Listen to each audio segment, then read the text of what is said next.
जय दोस्तों, मैं मुकेश श्रीवास्तव और इस चैनल में आपका स्वागत करता हूं। दोस्तों, ये वीडियो साइंस से है और साइंस का जो चैप्टर है वो है नाभिकीय ऊर्जा।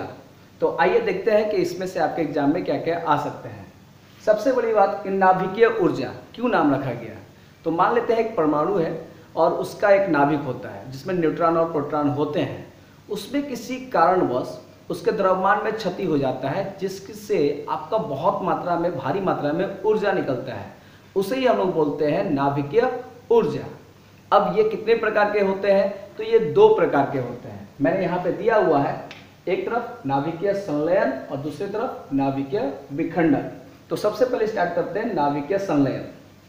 संलयन मतलब होता है जुड़ना, यानी दो छोटे छोटे नाभिक आपस में मिलकर, यहाँ पे लिखा है मैंने, दो हल्के नाभिक परस्पर संयुक्त होकर यानी मिलकर एक भारी एवं अस्थायी नाभिक का निर्माण करते हैं तथा भारी मात्रा में ऊर्जा निकलता है। उसे हम लोग बोलते हैं नाभिकीय संलयन। जैसे यहाँ पे मैंने दिखा हुआ है, यहाँ पे हाइड्रोजन का समस्थानिक है जिसको एक को बोलते हैं हम लोग ड्यूटेरियम और एक को बोलते हैं टाइटेरियम, यानी H2 1 H3 1। ये मिलकर क्या बना रहे हैं आपका?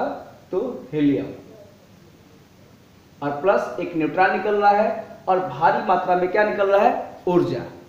जैसे कि इसका उदाहरण देख लेते हैं, हाइड्रोजन बम। बहुत ही खतरनाक होता है हाइड्रोजन बम। परमाणु बम का कई गुना ताकतवर है ये। और इसके खोज करने वाले कौन है? Edward Teller. कब किया इन्होंने? 1952। देखिए, नाभिकीय संलयन के लिए लगभग बहुत ही उच्च ताप की जरूरत होती है, जैसे लगभग 1,00,000 डिग्री सेल्सियस। ठीक। और दूसरा उदाहरण कहा जा सकता है कि भाई जो सूर्य से जो ऊष्मा निकलती है वो किस अभिक्रिया के चलते? तो मैंने यहाँ पर लिख दिया है, सूर्य की ऊष्मा किस अभिक्रिया के चलते? नाभिकीय संलयन। अब आते हैं दूसरा पार्ट, नाभिकीय विखंडन।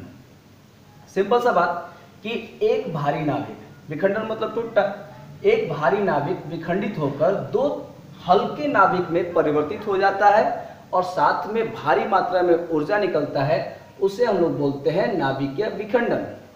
एक्चुअली क्या हुआ कि सर्वप्रथम वैज्ञानिक थे ऑटो हॉर्न और स्ट्रासमान।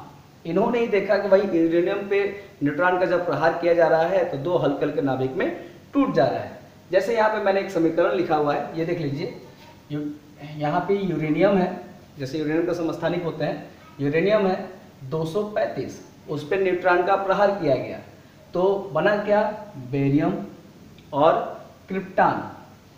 अब यहाँ पे एक न्यूट्रॉन का प्रहार किया गया तो साथ में निकल रहा है कितना न्यूट्रॉन?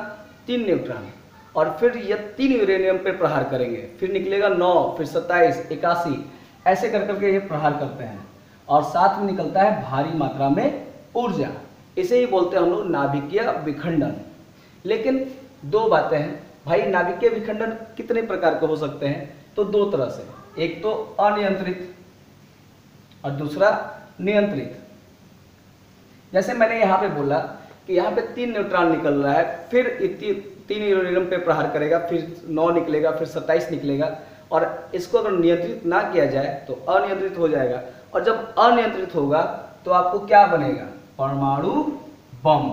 और परमाणु बम पहला बनाने वाला व्यक्ति, यानी दुनिया का पहला बम बनाने वाला व्यक्ति कौन है? तो वो है रॉबर्ट ओपनहीमर। इन्होंने ही बनाया था।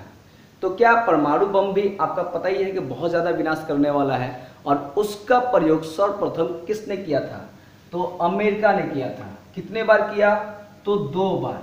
एक्चुअली दूसरा विश्व युद्ध चल रहा था, तब अमेरिका ने 2 परमाणु बम जापान पे गिराया। कब गिराए? तो एक आपका 6 अगस्त को और दूसरा 9 अगस्त को। 6 अगस्त को कहाँ गिरा था? हिरोशिमा पर। और वो जो परमाणु बम था उसका एक नाम रखा गया जिसका नाम था लिटिल बॉय। दूसरा गिरा था 9 अगस्त को 1945। कहाँ गिरा था? नागासाकी। और उस परमाणु बम का नाम था फैटमैन। दोस्तों, जब ये बम गिरा था तो कहा जाता है कि लगभग 2,46,000 लोग मारे गए थे। 1 लाख तो उसी समय ही साफ हो गए थे, और जो बाकी जो डेथ हुआ था वो कुछ वर्षों के बाद कैंसर का रोग हो गया, तब वो मर गए थे। और जब ये बम गिरा था तो उस समय ज़मीन का जो तापमान था करीब 4000 डिग्री सेल्सियस हो गया था।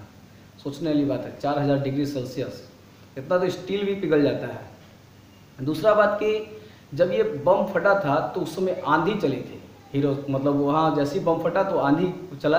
स्पीड कितना था तो 1005 किलोमीटर प्रति घंटा के स्पीड से। सोचिए वहाँ पे क्या बीता होगा।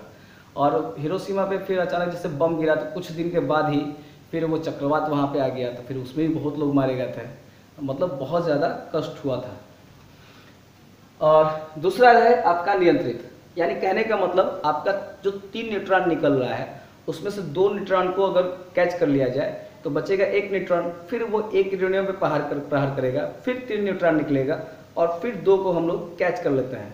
तो इस तरह से हम कह सकते हैं जो विखंडन अभिक्रिया हो रहा है उसको हम नियंत्रण के तरीका से हम लोग करते हैं, तो उसे हम लोग कहते हैं कि क्या बनेगा उससे, परमाणु रिएक्टर। और परमाणु रिएक्टर विश्व में पहला बनाने वाले कौन थे, तो नाम है एनरिको फर्मी, और वो कहाँ के हैं, तो इटली के हैं। अब थोड़ा परमाणु रिएक्टर के बारे में विस्तार से, मैंने यहाँ पे लिखा हुआ है परमाणु रिएक्टर। तो मैंने आपको पहले ही बताया कि भाई 3 न्यूट्रॉन जब निकलते हैं विखंडन में तो 2 न्यूट्रॉन को अवशोषित कर लिया जाता है, जिससे सिर्फ 1 न्यूट्रॉन ही आगे बढ़ता है और फिर 1 यूरेनियम को प्रहार करता है। इसी तरह से हम लोग नियंत्रण करते हैं। तो परमाणु रिएक्टर से हम लोग बिजली उत्पादन करते हैं। तो यहाँ पे विश्व का पहला रिएक्टर कहाँ पे स्थापित किया बिजली उत्पादन करने के लिए, तो वो है आपका रूस। दूसरे नंबर पे आता है यूएसए। अगला बात कि भाई रिएक्टर में कैसे नियंत्रित किया जाता है, तो पहले मैंने एक यहाँ पे चार्ट बनाया है वो देख लेते हैं। सबसे बड़ी बात कि जो रिएक्टर होता है उसमें ईंधन के रूप में किस किस चीज का उपयोग किया जाता है, तो वो है आपका यूरेनियम और दूसरा प्लूटोनियम। दूसरी बात, जैसे मान लेते हैं यूरेनियम आपका ऊर्जा निकाला और जो जल होता है उससे भाप बन के वो आपका टरबाइन चलाता है जिससे आपका बिजली उत्पादन होता है। तो उसको उस अभिक्रिया को धीरे करने के लिए उपयोग करते हैं मंदक, यानी धीमा करने के लिए किस किस चीज का उपयोग करते हैं, तो एक तो करते हैं हम लोग भारी जल का उपयोग जिसको हम लोग बोलते हैं D2O, और दूसरा हम लोग बोलते हैं ग्रेफाइट। सबसे बड़ी बात, जिस रिएक्टर में भारी जल का उपयोग मंदक रूप में किया जाता है उस रिएक्टर को हम लोग बोलते हैं स्विमिंग पूल रिएक्टर, और जिसमें ग्रेफाइट का उपयोग किया जाता है उसे हम लोग बोलते हैं परमाणु पाइप। दूसरी बात कि जो न्यूट्रॉन निकलता है उसमें 2 न्यूट्रॉन को अवशोषित कर लेता है, तो उसके लिए एक छड़ लगाया जाता है जिसे हम लोग बोलते हैं नियंत्रक के रूप में किस चीज का उपयोग किया जाता है, तो वो है कैडमियम का छड़। अगला, अगर मान लीजिए उसे ठंडा करना है, जैसे इसका लिखा हुआ है शीतलक के रूप में किस चीज का उपयोग किया जाता है, तो वो किया जाता है आपका सोडियम का या पोटेशियम का, कि जो द्रवित जो होते हैं मिश्र धातु उसका उपयोग शीतलक के रूप में किया जाता है। अब देखते हैं कि भाई भारत में बिजली उत्पादन के लिए क्या परमाणु रिएक्टर बनाए गए हैं, तो बिल्कुल बनाए गए हैं। मैंने यहाँ पे मैप बनाया हुआ है, वहां से स्टार्ट करते हैं। सबसे पहला रिएक्टर जो भारत में बना वो महाराष्ट्र में लगा, ट्राम्बे में, जिसका नाम था तारापुर है। तारापुर पहला रिएक्टर केंद्र है। यहाँ पर मैंने लिख दिया है देश का पहला रिएक्टर किस देश के सहयोग से बना, तो वो है आपका यूएसए के सहयोग से बना। अब चूंकि केंद्र है तो यहाँ पे बहुत सारे रिएक्टर होंगे, उनके नाम हैं। जैसे देश का पहला रिएक्टर कौन है, तो अप्सरा। उसके बाद यहीं पर साइरस नाम का भी रिएक्टर है, जर्लिना नाम का भी रिएक्टर है, पूर्णिमा 1, पूर्णिमा 2 नाम से भी रिएक्टर है, और एक आपका ध्रुव नाम से भी रिएक्टर कहाँ पे है, तारापुर में है। उसके बाद गुजरात में कौन सा है, काकड़ापाड़ा।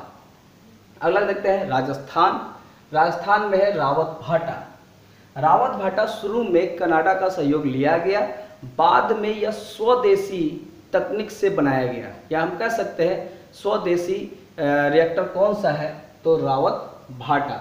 उसके बाद देख रहे हैं यहाँ पे यूपी में भी है नेरूरा, अगला यहाँ पे कर्नाटक में भी है कैगा। फिर आते हैं तमिलनाडु से दोनों बहुत ज़्यादा बीबीआई है।